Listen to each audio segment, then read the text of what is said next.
नमस्कार शेतकरी बंधू, मी वैभव विलास भोसले, पूर्वा कंपनीचा प्रतिनिधी।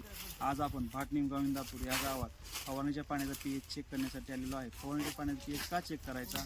कारण फवारणीच्या पाण्याचा पीएच जर जास्त असेल तर जे आपण केमिकल यूज करतो डाळिंब असो किंवा पेर असो या पिकावर, तर ते पीएच त्या केमिकल कंटेंट बरोबर रिॲक्ट होतं व त्या केमिकल कंटेंटचा रिझल्ट कमी करतं। त्यामुळे पीएच चेक करणे हा खूप महत्त्वाचा आहे की आम्हाला ह्या केमिकलचा रिझल्ट आलेला नाही। त्याचं कारण हे असतं की पीएच जास्त असल्यामुळे पाण्याचा ते केमिकल बरोबर रिॲक्ट झालेला असतो व तो रिझल्ट कमी करतो।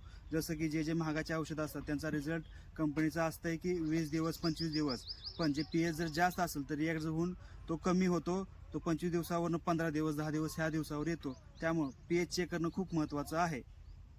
तरी आज आपण भाटनिमगाव गावात त्या शेतकऱ्याकडे आलेलो आहे, त्यांना पाण्याचा पीएच चेक करून दाखवू व तो मेंटेन कसा करायचा ते पण दाखवू। तर शेतकरी बंधूंनो, आपण या पीएच मीटरने पहिल्यांदा पाणी चेक करू। तर शेतकरी बंधूंनो, तुम्ही पाहू शकता हे बोरवेलचं पाणी आहे आणि ह्याचा पीएच याजवळ शेतकऱ्यांना आमच्या पीएच दाखवा किती आलेला आहे। त्यांच्या पाण्याचा पीएच 7.3 ते 7.4 मध्ये मेंटेन झालेला आहे। तरी आपण आता यांना हे पाण्याचा पीएच मेंटेन करून दाखवू। तर त्यांना आपण आता त्या पाण्याचा पीएच मेंटेन करून दाखवू। हे आपलं पूर्वा कंपनीचं डेकोरस हे पीएच बॅलन्सर आहे, याने आपला पाण्याचा पीएच कंट्रोल होतो। तरी आपण आता ह्या पाण्याचा पीएच जे फवारणीला योग्य आहे, जे 5.5 ते 6.5 मध्ये आयडियल पीएच लागतो फवारणीच्या पाण्याचा, तर तेवढा आपण त्यांना मेंटेन करून दाखवू आहे। तरी शेतकरी बंधूंनो, डेकोरस या प्रोडक्टचे प्रमाण तुम्ही पीएच चेक करून टाकायचे आहे। जसे की 9 pH ला 1 ml, 8.5 pH ला 0.75 ml आणि 7 pH ला 0.50 ml।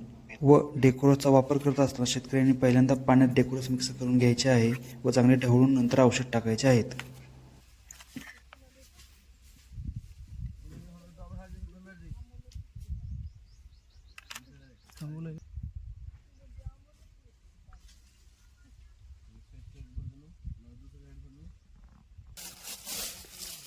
तर शेतकरी बंधूंनो, तुम्ही बघू शकता ह्या पाण्याचा पीएच आपण मेंटेन करून दाखवलेला आहे व तो 6.1 वर आलेला आहे। बंधूंनो, तुम्ही पाहू शकता की आपण ह्या पाण्याचा पीएच ह्या औषधाने पीएच डेकोरस या नावाच्या औषधाने पीएच मेंटेन करून दाखवला।